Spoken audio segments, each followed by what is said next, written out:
Hello and welcome back to Lone Wolf.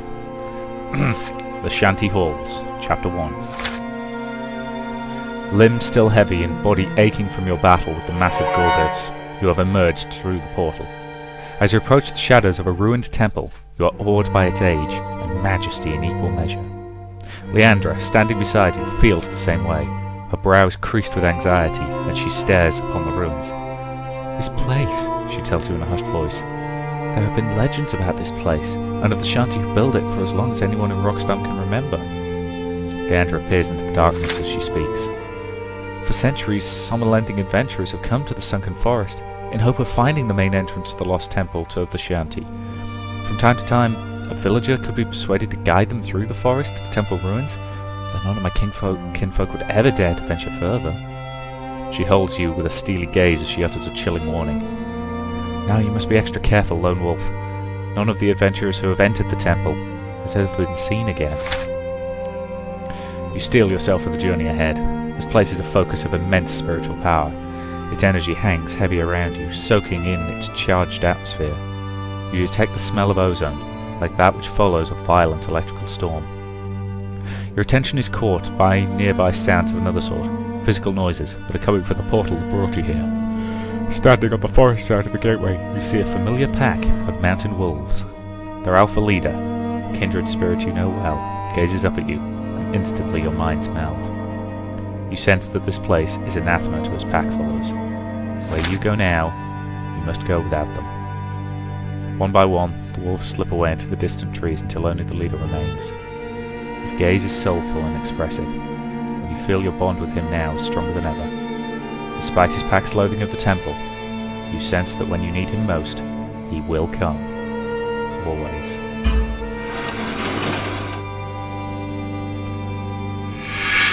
Okay then. Start heading through the temple. Yup. With Leandra following close behind, you make your way deeper into the temple. The tunnel ahead is widened, opening up into what appears to be a gallery. Sconces set into the walls illuminate areas of heavy engraving around them. A closer inspection reveals ancient writing and strange drawings. It is an examination Leandra is more than eager to perform. "These inscriptions could give us an idea about what lies ahead. We could learn a lot about the purpose of this place," she says as she ponders the nearest set of glyphs. "Just be quick and careful," you caution the curious girl, as you keep your eyes fixed on the dark shadows to read the flicker of the light. Terribly sorry. "These torches have not been burning for very long. Whoever set them here may not be far away. I'll be quick and efficient too," she assures, glancing at you with a wry look, before turning her full attention to the engravings. "Fine, I'll scout the way ahead. After all, we do not want to get ambushed here, no matter how useful or interesting your markings may be," you say, as you move past Leandra, leaving her to examine the walls as you walk farther down the passageway. At first, the only sound you hear are Leandra's studious mumblings behind you. But after a while, you have moved far enough past her that you can hear nothing but silence. You do not let the quiet lull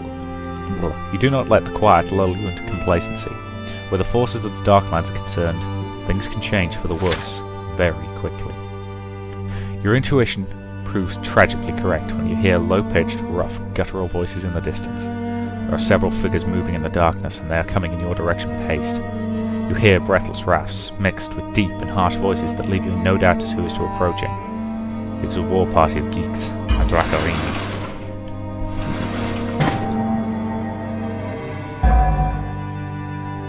Okay.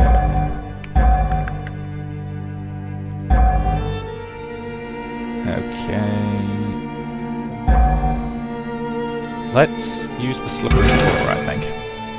Though you are outnumbered, the enemies have come to you, and in so doing, you may have acquired the upper hand.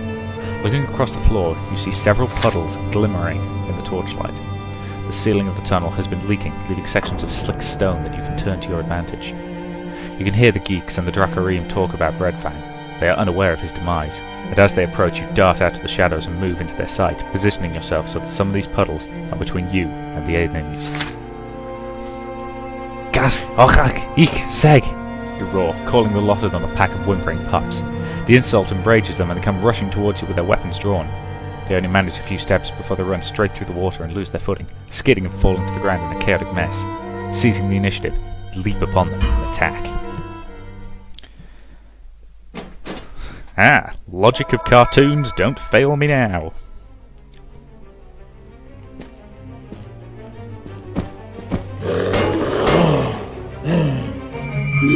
Okay, well I'm kind of curious to see this new one.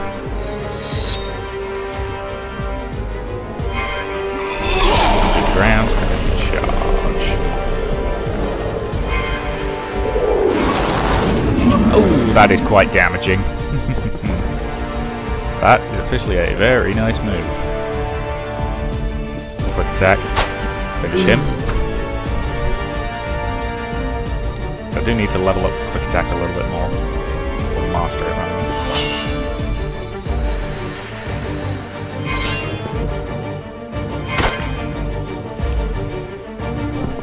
And heavy attack might not be enough to finish him. Finish him. But it's going to get it close enough. Ah, hell. Need to take him out quickly. Use rending claws to finish the job.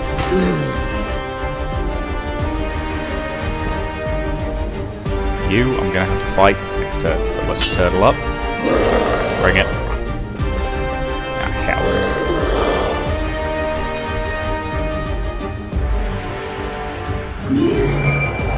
That's the best he got.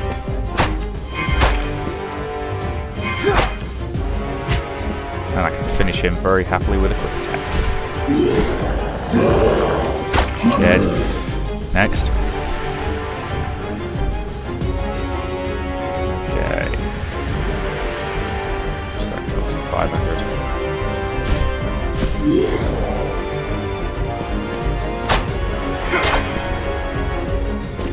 Okay. I'm gonna have to let my endurance recharge a bit.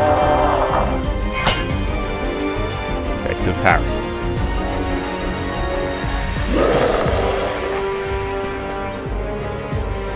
Okay, Mr. Monster, give me your best shot.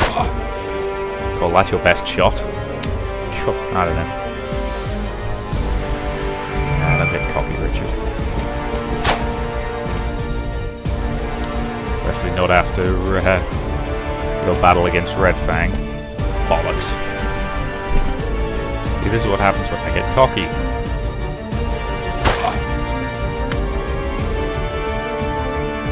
Okay, take him out.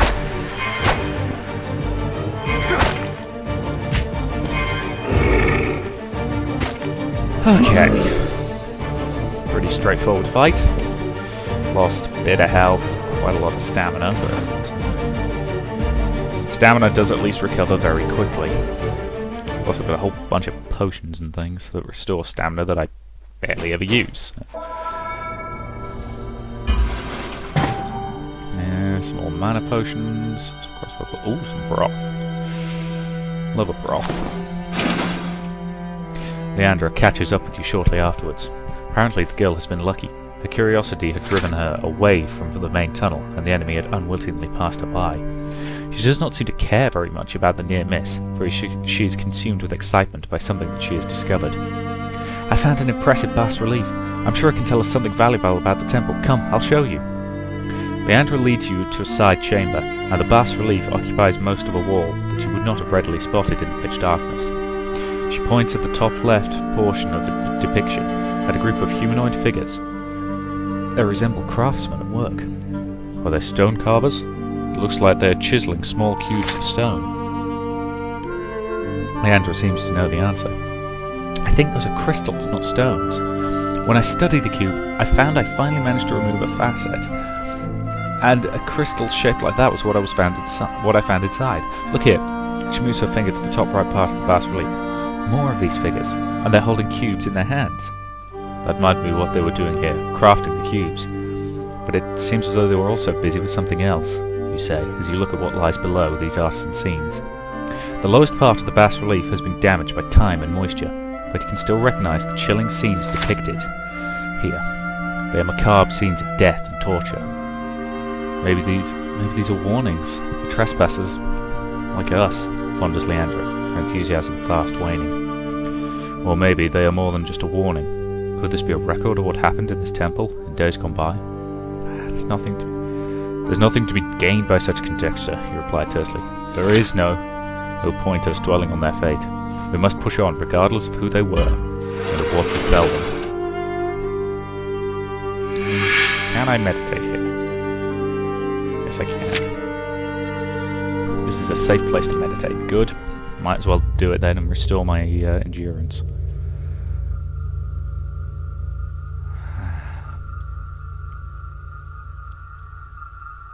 Nothing like a good bit of meditation.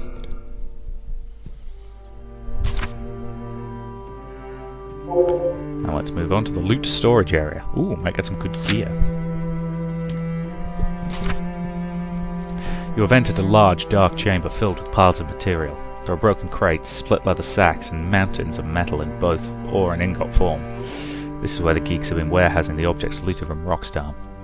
Far across the chamber, you spot a chest made of sturdy, dark wood and banded with iron. Unlike most of the goods here, this chest is intact and has been set apart from the rest. Leandra has noticed the chest as well. Approaching it carefully, she calls out to you once she is within reach. It bears a symbol I've never seen before. It's definitely not a Sommerlingder mark or emblem. As soon as you get closer, you know the symbol for what it is. A Dracarim emblem, denoting that the contents of this chest are of special importance. Whatever lies within must be valuable to the Dracarim, you tell Leandra, eyeing the lock. Valuable like my prototype, you mean? Her eyes widen with anticipation as you approach the chest and inspect its lock. Well, let's pick it then. I'm good at picking locks.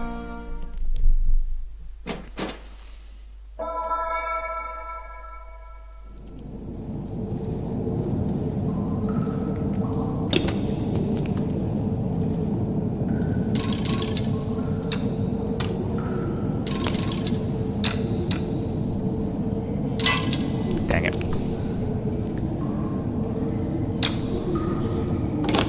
There we go.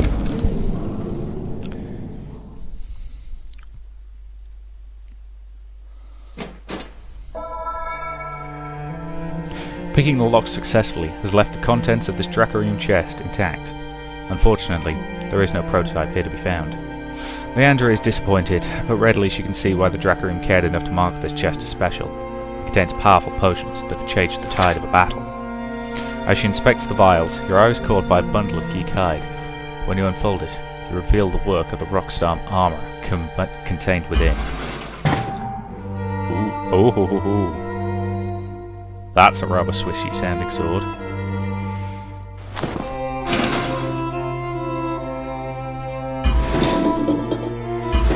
Okay then, so what did we have there?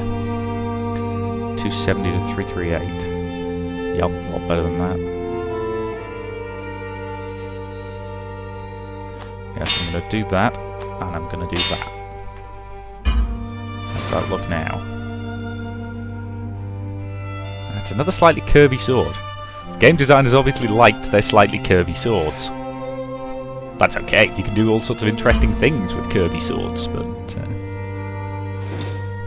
Okay, and potion on the belt. Do we have anything else interesting in here? Oh, potion.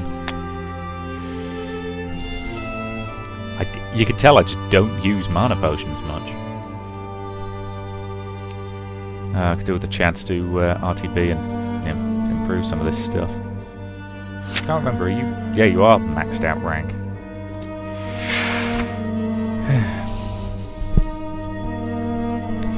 Anyway, we will find it, Leandra. I promise. It will not elude us forever, you say, trying to keep her spirits up. With all this loot amassed here, I'd like to take a closer look, just in case my prototype is somewhere amongst it all, she replies. You nod your approval. However, before you can warn her not to go running off alone, Leandra does precisely that. She disappears out of sight behind a large stack of machine parts heaped on the left side of the chamber. Then a slight movement on the far end of the vault grabs your attention. It is a geek patrol, and they have not come here alone. Towering over them, you see the cruelly familiar features of a Gorgas. Its clawed hands are wrapped around the hilt of a huge iron axe that rests on its shoulder. The great beast snarls as it lumbers behind the diminutive geeks, and you cannot help but think that Redfang was not the only exceptional Gorguts assigned to guard this temple after all. The Gorgut spots Leandra among the piles of loot and machinery, and you see it lick its fang-filled maw as it holds her with hungry, soulless eyes. She looks set to become the creature's newest victim unless you do something quickly to prevent it from alerting the geeks to her presence.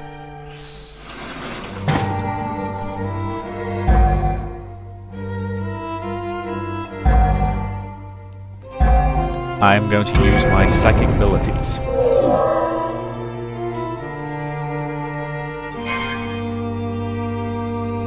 In order to chuck a crate at its head. You reach out with your mind, grasping a nearby crate half full with Bronin ore. Though heavy, your desperation lends you the strength you need to lift it up and hurl it across the chamber. It flies through the air, chunks of stone falling through its cracks, and it slams into the Gorguts with all the force of a battering ram. The creature staggers from the blow, the geeks around it shouting in shocked surprise as shards of the crate rain down on them. And before the patrol can recover, you must press home your advantage. Drawing your weapon, you leap from your cover and make a swift attack. Okay, let's take it to him.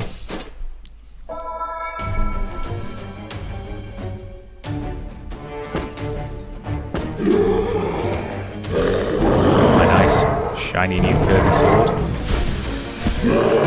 But first, let's use this attack because it is wonderfully powerful.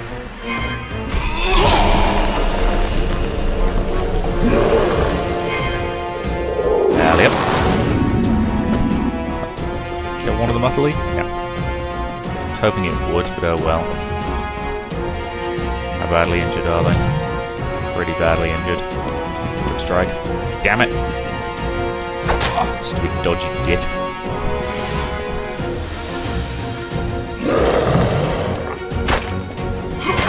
Okay, that one's down.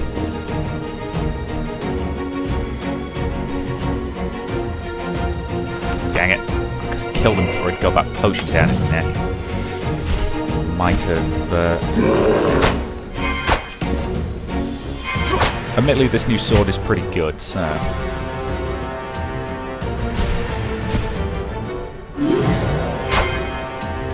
Ah, come on! 5 health? Seriously?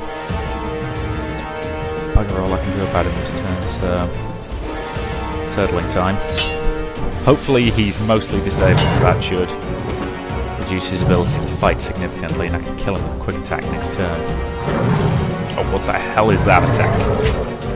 Ah! Jesus. Okay, I think first thing I need to do is heal. Thank you, healing magics. You are most handy. You are most dead.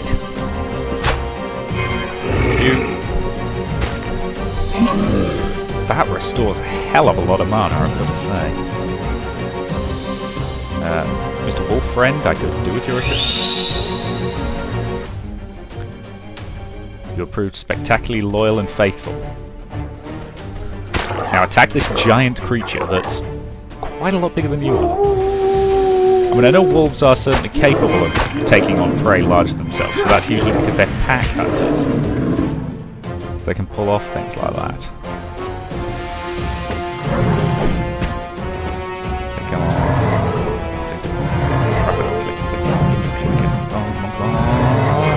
God, that was close. Still, it's bleeding, it's injured. I'm going to go for its weapon. I don't think it's going to work. Nope.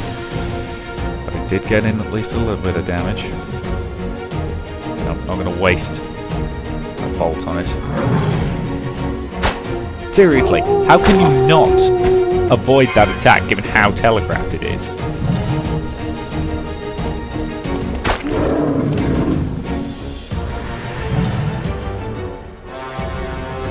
Okay, Mr. Wolf, get him. Okay, if I die now, I'm going to be hacked off. I'm hacked off.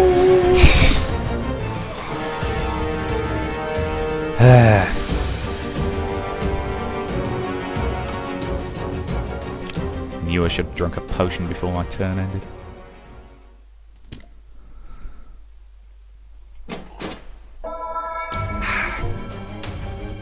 I can beat him. I know I can beat him. Just need to make sure that these scumbags die.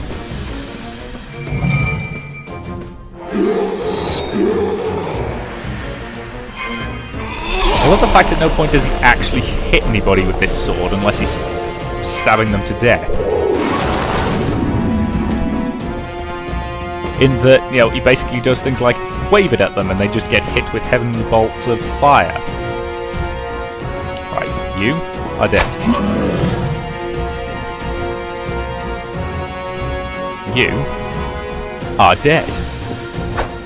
Oh, come on, dodgy little bastard.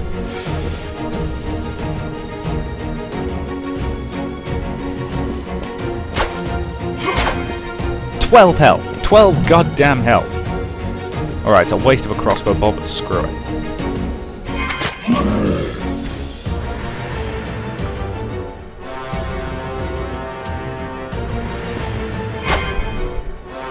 Disable him, and then turtle up and go defensive.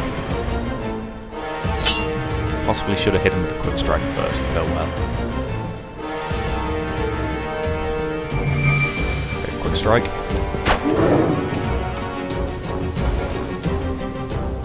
Heavy strike.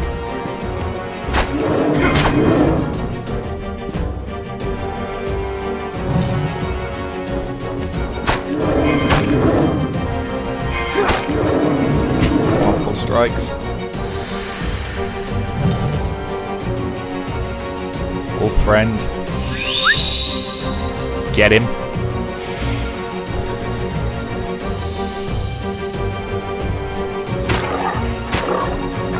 Good work.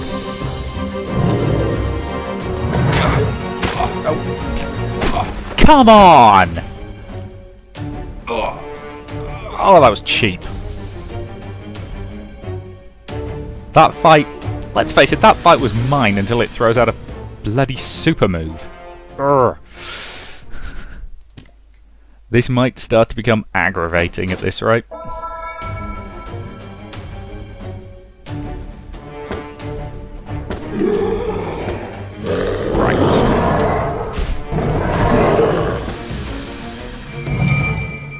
Leading with this move makes perfect sense because of how powerful it is. It does a lot of damage early on to all three of them.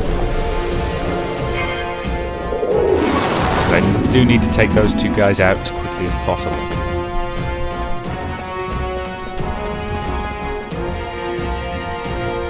That guy dies easy.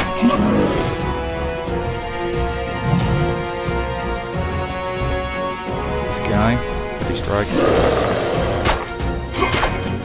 Bleed damage, good. This time the crossbow bolt is the correct choice. Okay, he's dead from bleed immediately next turn. Oh! Sodding health potion drinking bastard. Heavy strike. Kill the living hell out of him. Right.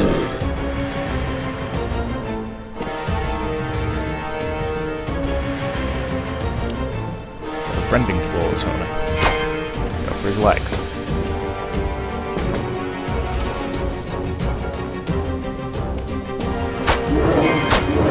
for a high damage strike. Get Mr. Wolf in here. He's shockingly loyal, shockingly faithful, and really quite good at neck biting. I'm gonna bleed on him too, that'd be really handy. Nope. Okay, he's incapacitated, which should reduce his ability to attack significantly. Wouldn't stop it completely, but it reduces it a lot. Quick strike. I knew that wouldn't kill him, I just wanted to increase my... Ah! Oh god. If I hadn't been at near full health, that would have killed me. In fact, I was at full health. Stab him through the face. That was a close one.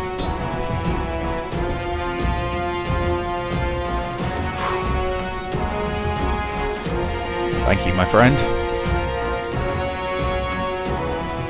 That bloody super move's a pain. Because it does an absolute bucket load of damage. Geek hunter. Take it that means I've killed a whole bunch of geeks.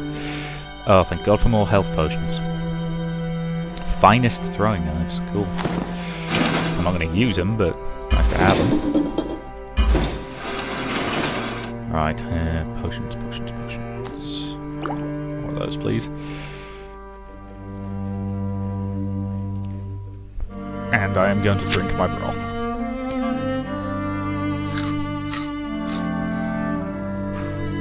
Your final blow drops the Gorguts, and it crashes to the ground at your feet, cracking open the stone. No sooner has the echo of its fall faded than you are faced by a party of new enemies. Drawn by the clamour of your combat, a Drakkar at the head of a group of Geeks comes rushing into the chamber. The Drakkar sees the fallen Gorguts, and you sense his sudden hunger for glory. To be the one to kill the last of the Kai, to succeed where a mighty Gorguts has failed, this will surely make it a legend of the Darklands. The Drakkar orders his minions to move to surround you, and the Geeks raise their blades and close in for the kill. But before they reach you, the floor shudders violently and collapses, swallowing you all.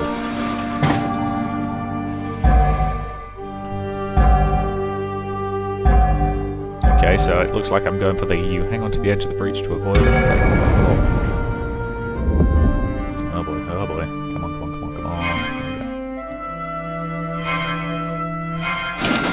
Whew, well done. You twist as you start to fall, and desperately you reach out to grasp the edge of the broken floor. The stone bites into your palms, but you bring yourself to a halt, if only for a moment. The Drakkar and the Geeks are not so fortunate.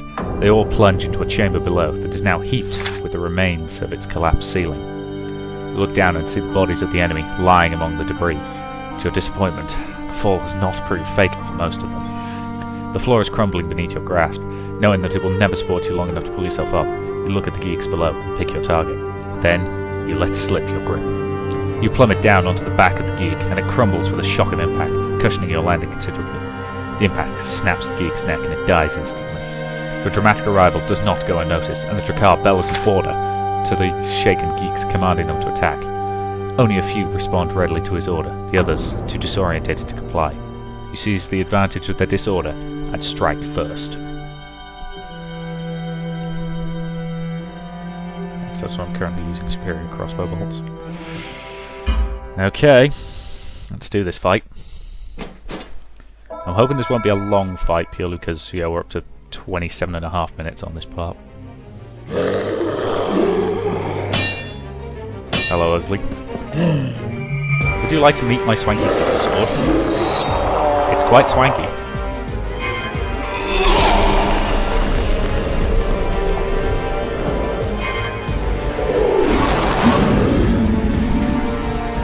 One down.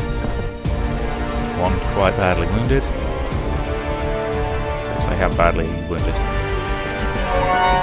And I've mastered Quick Strike. Excellent. Ooh, does that mean yes, I've mastered a weapon. Fantastic. Not sure what that means, but I'm assuming. Oh. Get. I hate it when they do things like that. Healing spell a go-go. Right, let's. So I've now mastered swords, have I? Spiffing. Ah, hell. Need to kill him quickly.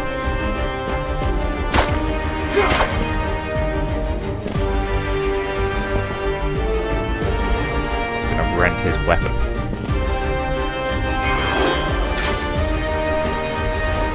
Severely weaken him. Ah, for the love of Pete.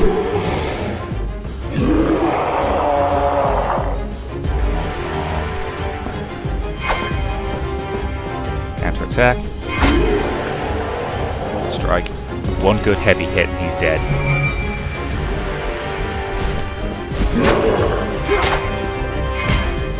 And that's stab through the spine. Good. Let's stop him. Because he's already been. Oh boy.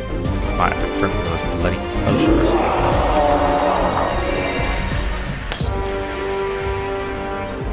Yeah, it really shouldn't litter like that, just chucking away the empty file. Oh.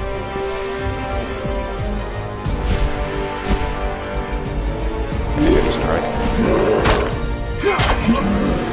It is quite good that the cooldown of heavy strike's been reduced. Okay, this episode's going to overrun slightly while I kill this last guy. But I'm not expecting a difficult fight, because it's one fairly low-level goon. In fact, I'm going to use telekinesis to bind him in place. Okay, Ugly, give me your best shot.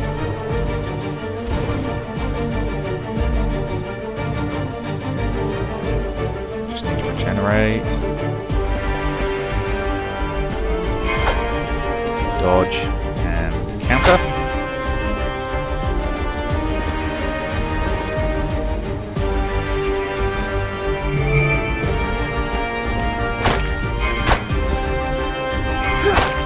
Okay, he's very nearly dead. One heavy strike should finish him. Heck, one quick strike might be enough to finish him. I'm going to use the heavy strikes. I'd rather be certain to get the job done, but there we go. Oh, that is nasty. Still, job nicely done there.